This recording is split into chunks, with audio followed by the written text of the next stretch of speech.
answer. Good morning, Dan and Amy. What Dennis Prager's talking about, and we're talking about, and everybody's talking about, is this undercover video that James O'Keefe over at Project Veritas did, where he's got Bob Creamer. He is the convicted felon husband of Illinois Congressman Jan Schakowsky, Calamity Jan, and Scott Foval, who's the field director, national field director for Americans United for Change. Formerly was Foval associated with People for the American Way, hard left organization. And these two are talking bragging about what they're doing to bird dog Trump supporters, to try and incite violence at Trump rallies, to present that to the D.C. press corps for broadcast to advance the narrative and the caricature of Trump supporters as those as violent individuals, when it is these people that are being paid in coordination with the DNC and in coordination with the Hillary campaign, as they discuss, to do precisely that. Scott Foval explaining how it works. There's a script. Oh, there is a script. There's a script. Okay. There's a script of engagement. Sometimes the crazies bite, and sometimes the crazies don't bite. They're starting confrontations in the line, right? They're not starting confrontations to volunteers in the rally, because once they're inside the rally, they're under Secret Service's control. When they're outside the rally, they're more affected out. They're harder to get in. The media will cover it no matter where it happens. I assume it's always in the rally. Initiating the conflict by having leading conversations with people who are naturally psychotic. Right. There you go. The crazies, the naturally psychotic. We are now joined by the man of the hour. He's James O'Keefe from Project Veritas. James, thanks for joining us. Appreciate it. Hey, it's so great to be with you today. So, your undercover video is certainly the talk of the town in terms of documenting what many of us understood to be true, that there's a concerted effort to try and foment violence at Trump events by the left to present it to the media. You heard Scott Foval saying precisely that. And I wonder if you could also recall some of the specific examples they gave where they've been successful. Well, they were talking about specifically Chicago, that protest in Chicago where the police officer got bloodied up. They were talking about that one. So as it relates to Chicago, they took credit for those protests in Chicago where Trump had to cancel. They said that was their guy. They took credit for North Carolina, Shirley Teeter, 69-year-old woman. They took credit for that one. They've taken credit for blocking the highway in Arizona and some protests around the country. So they basically said that was our guy. We want to create anarchy, and the Hillary Clinton campaign pays the DNC. The DNC pays Democracy Partners. Democracy Partners pays this guy named Scott Foval, who just last night was terminated from his job. Oh, really? What we've exposed. Oh. And, yes. So have any of Maybe these... he and Billy Bush can start a firm. Yeah, that's right. Have any of these Democratic plants, these people that work for this organization and for Bob, have they been arrested? I mean, if they incited that violence in Chicago where the police officer was bloodied up, I mean, that's a crime. Yeah, you'd think so. But the problem is the media is so corrupt and complacent, of the mainstream media, that without pressure from the media on our prosecuting task force, whether it be the FBI or state attorney general, they're not going to do anything because but the media. I hate to bring the media up here, but the media is so deeply, deeply corrupt and indicted in this expose. The media was in on it. In the video, undercover video, which is now, by the way, trending worldwide except for the United States. This country is we're becoming a banana republic, guys. This is unbelievable. How not a word on any mainstream media, and the social sites like Twitter and YouTube are trying to yank it down. But anyways, this video shows Democracy Partners saying how they want to create anarchy, how they want to break the law, how they illegally coordinate between super PACs and nonprofits, and how the instructions go from Hillary down to the chain of command. Now, people think, well, you're going to get a video of Hillary Clinton doing it. No. Hillary Clinton delegates it to her lieutenants who brief her and keep her up to speed, but keep a healthy distance for plausible deniability. They actually use the words plausible deniability in the video. They also use the words, illegal. They say we got to win this mother effer at all costs. and they say we got to get this expletive started right away. So it's just graphic, uncensored, and disturbing material. Well, and the thing about it too, with Bob Creamer, convicted felon, bank fraud, check kiting. If this was somebody on the right that was some kind of operative and had that kind of colorful background, he would be that person would be national news. And there would be it would be unbelievable focus on it. And in addition to that, too, we find, this is just kind of more evidence. It's almost selling past the close here, but I guess it's still relevant. Center for Public Integrity analysis of donations by members of the D.C. Press Corps, effectively. 430 people work in journalism have donated about $382,000 to Hillary Clinton.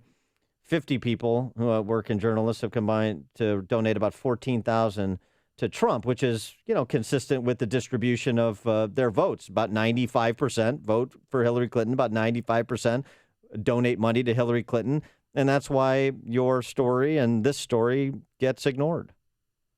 Yeah, I wouldn't lose hope yet. The story is, it's become a phenomenon. There's no other word to describe it on the internet. It's trending on Twitter. It's worldwide trending on YouTube. It's there's literally 10,000 people retweeting my tweets. I've never seen anything like it. I consider there's a sort of citizenry out there in this country who are angry, who are so upset, but they're actually flooding the inboxes of Anderson Cooper and Chris Cuomo and Jake Tapper right now. Why aren't you covering? The guy lost his job. He's been fired. Report on the fact that the DNC had to fire a guy for inducing violence. You don't even have to play the video. Just report facts. Mm-hmm. Well, what firing about operatives for violence? What about Bob Creamer? Fair point. His wife is Jan Schakowsky. She's one of our local congresswomen here. Do you think she knew what her husband was doing at work every day? Because it'd be hard not to. And was that, as a convicted felon, was that his only job? I'd love to be a fly on that wall, man, let me tell you. If it was legal for me to do my work in the city of Chicago, which it is not, Illinois has a two-party consent state to record, meaning I cannot do my undercover work in the state of Illinois.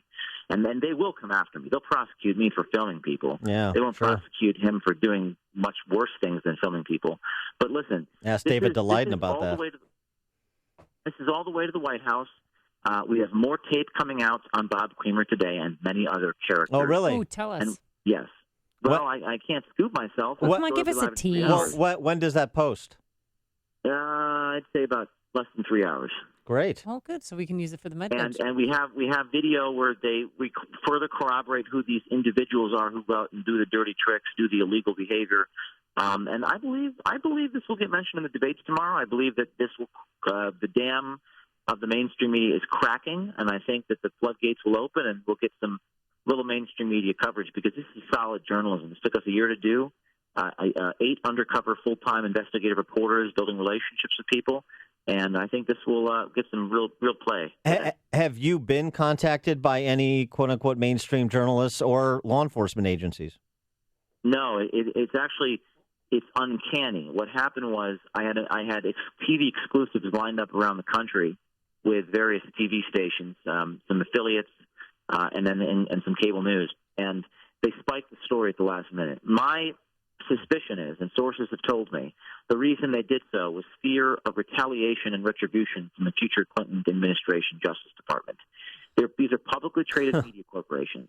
They are not going to do real journalism against Hillary Clinton at this stage. They are scared, and that is, and your audience needs to understand just what I just said, because what does that mean for our country? We can't actually be adversarial as watchdogs to our government anymore out of fear of retribution from our attorney, which is illegal. They can't just investigate people for political reasons. But that's where we are in our country right now. And the only people left to do anything about it are the citizenry. There isn't even the media institutions can't even do it anymore. So we're it, folks. That's it. There's nowhere else to go. It's you and it's me. And that's what this story is really about. And Twitter, I can't believe they yanked your account down. And how long did that last, and how did you get it back? It was down for 12 hours. 12 hours expired, and Twitter sent a message saying, we're not going to let you back until you delete harassing tweets. There's nothing harassing about my tweets. I'm reporting facts. I'm releasing videotape. I'm quoting people in the videotape. The videotape I released last week was Hillary Clinton officials saying they cannot get fired for sexual harassment. That was a direct quote.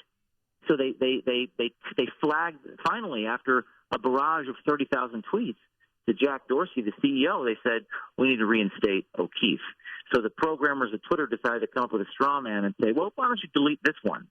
And I deleted that one tweet and let me back on. Oh, so it's like government-controlled media. So just in terms of the progression of how many more installments of videos on this topic or others we can anticipate, you said another one on Creamer in particular is coming in later today. How many more installments? Many more installments. This video broke social media records. We've got hundreds of thousands of tweets. I mean, I keep emphasizing social media because it is unlike anything I have ever seen. I mean, I'm getting 10,000 retweets. The people of this country are so angry, and they have nowhere to go. They can't watch TV. They can't read the papers. So I think you're going to see this video come out today. I think you're going to see heads roll. I think it's going to be mentioned in the debates tomorrow, and I think the mainstream media will be dragged kicking and screaming on covering it. And you're continuing to release the investigative work you've done through the election? Yes, we're going to be trying to release videos every day. I don't think we'll be able to do that because my team is about ready to drop like zombies here. But we're going to try to release a video almost every day up until the presidential election. All right. He is James O'Keefe, the founder of Project Veritas, talking about the video and more to come. James, thanks for joining us. Appreciate it. Thank you. And he joined us on our turnkey.pro answer line.